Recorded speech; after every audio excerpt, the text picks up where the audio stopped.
Hey you, so on this video, $10,000 silver versus $10,000 gold.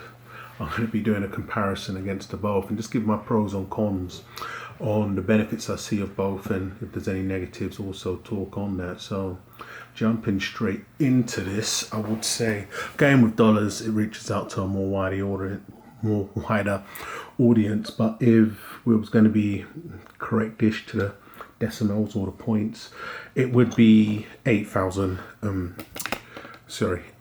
ounces. That's going to be totaling $10,000. So we just got 10 there just for the sake of it. So it touched around 13,000. So with 8, it's around £8,500, $10,000, and 600 ounces of silver is currently totaling, I would say, just a little over $10,000. So we're not spot on there. 600 ounces, just today's market, it's around 8,500. This is comprising of my 1 ounce Royal Mint, the first issue of their lunar coin. So this is the Royal Mint lunar horses that I've had. I done an unboxing of this very early when I was doing the videos, and also a combination of some Queen's Beast coins back there. You can see them, some lions, dragons, unicorns, and a couple more back there, and also the spills of all of this. So comparing the both, sometimes a lot of people talk on it, and it'd be a lot of the more common complaints that some have, but just getting a good look at it from somewhat of a bird's eye view, maybe someone could really gauge on the difference. So we're looking at price pound for pound. I've done a video before and I was asked a few times whether I meant 50-50 in terms of ounce for ounce or value. It was value. So you're looking at value, equal value here, not going by the collectability or the numismatics of the coin, so just per ounce. So it's going to be the 1 ounce gold coins, not going by what they're currently getting for the premium, and then the 1 ounce silver and maybe some of the 2 ounce coins here. We should roughly have equal in terms of price, and this would be one of the first pros that an individual may like or dislike, and that's just going to be just from the sheer size, the mass of it, and even the weight. Looking at the gold, I have roughly 10,000, just a little over $10,000 here, and it's straight simple. This is going to be the number one thing you'll hear people talking about when they're mentioning gold, how portable it is and how much of their wealth they can get in such a small form factor. So 8 ounce gold coins, today's current value is right there. You're looking at $10,000 right there. Job done, no issues, no problems, picking it up, displaying it, no worries. It's going to be a different case when we're looking at the silver now, for instance. So if you're looking at the silver, this weighs a fair bit. 600 ounces, I would say, is a little over 41 pounds. So you're looking at about 18 kgs. Picking this up is nowhere near going to be as easy, and that's going to be the number one thing people talk about, obviously smash these about, when we're mentioning gold versus silver in terms of just pros and cons for an individual. Portability and just jumping up and running. Now for me, that's never going to be an issue because I got into silver knowing these things in advance. But if there ever was a case, I personally don't stack for bug out. So I'm not going to be jumping up and going John Rambo with the family anytime soon. I've got my stuff and my stack placed in a strategic way, whereas it's all being put down. I'm coming back to it, whether it be stored here, there, or anywhere. I don't have intentions of being able to pick up my stack and run. I have a portion of it that's meant to do that and does that, but for the big bulk, the foundation, that's not going to be the case. So the pro definitely there is going to be for the gold. You're looking at $8,000 right here. Sorry, I keep on getting that mixed up. $10,000 and just pure gold weight right here, and then you're also looking at the same there. And so getting up and going with this is going to be to most, but it all depends on who you are, because as you can see, I also stack silver, and this is just a small portion of the foundation. So it's not a major problem for me. It can be cumbersome. Like I said, moving this stuff about, getting the gold, as you can imagine, was no issues. Just picking it up and plopping it out. I could get this and they fit into here. And this is just 8 of them. So you've got a lot of wealth. We've got a few in there already, and the 2 more sitting to the side. That could be easily transported around. I think 10 ounces is around 0.7 pounds. So, and that's just 10 ounces of gold. So that's 10, so that'd be around $13,000. The same in silver is going to be the same weight, but you're looking at around $180. Once again, portability. If you're an individual that doesn't trust these establishments and institutes, be it Vault, bank, or anything like that, hiding something like this is going to be no problems whatsoever, regardless. Imagine you was going for the Golden Mile High Club and going for 100 ounces. You can get 12 into a holder like this, and you know, even those that ain't so creative wouldn't have issues hiding a tube like this. You know, think of, you know, garden, car, attic, basement, body, furniture, anywhere you want. And even if you had 10 of these, and you know, there's 12 in there, you just need to worry about where you're going to put it and what's the issue going to be. You ask yourself, could you hide something like this from a burglar? If you was being, you know, under a home invasion, or you have to hide this, would you be able to hide this?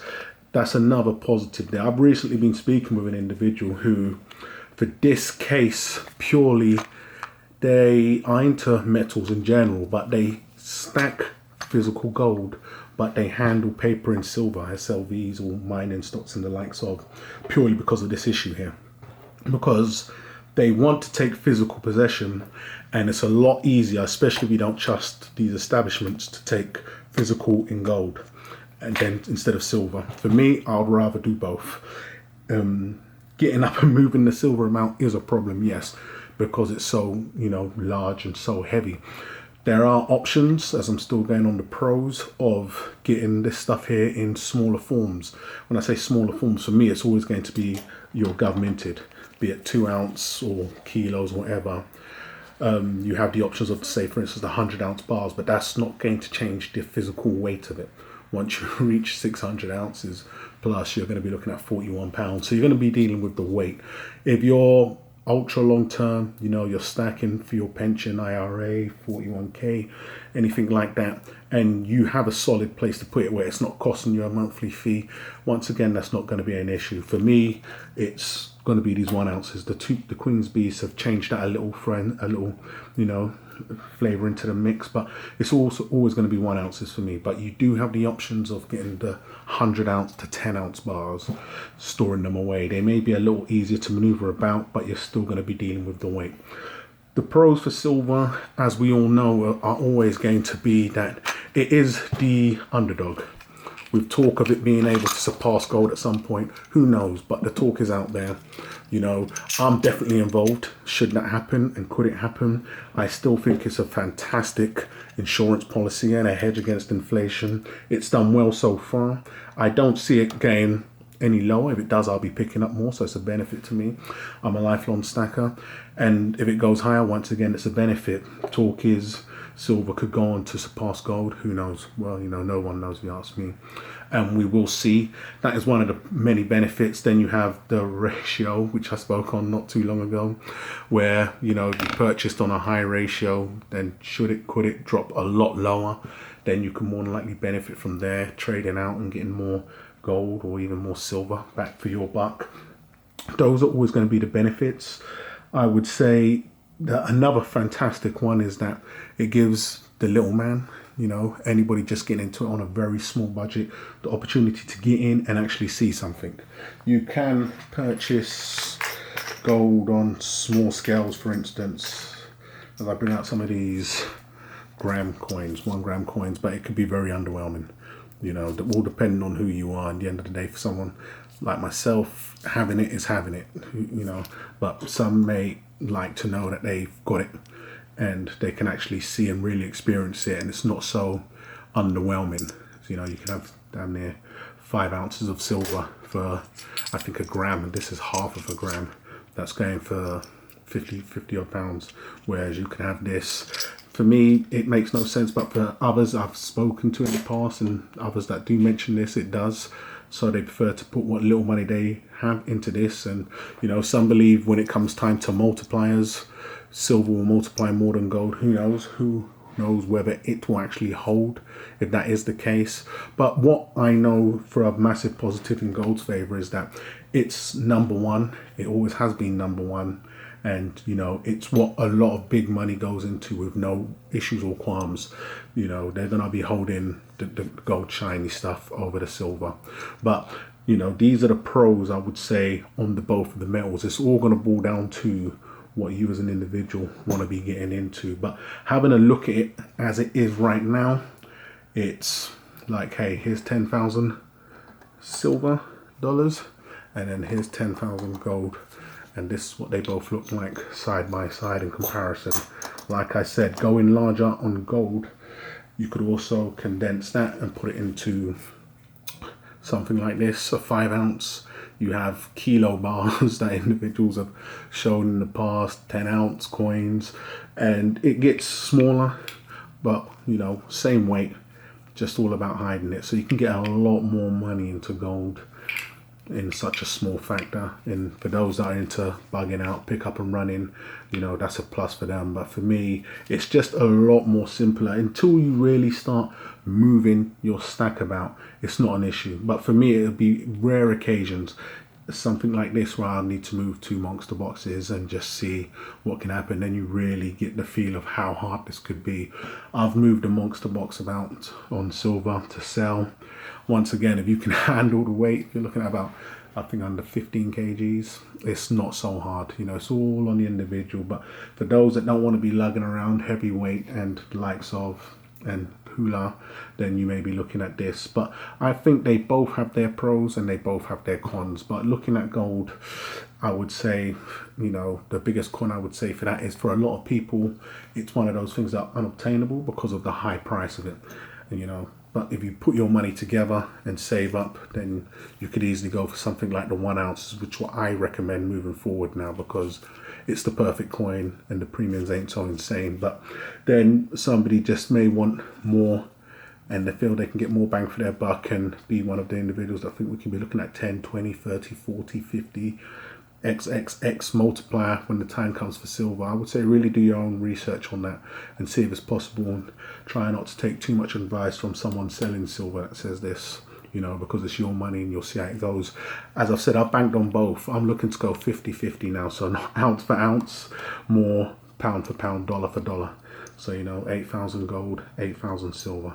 So it'd be fantastic to hear what you guys think in terms of pros and cons over gold over silver. What do you think about the size comparison? Is it above a few? Did it become too much where you decided to quit stacking silver and move straight into gold? I've heard a lot of those stories before, whether it be somebody moving countries or moving states and, you know, just moving it around became a problem. Storage, when we're looking at something like, I've put none of my silver into vault storage.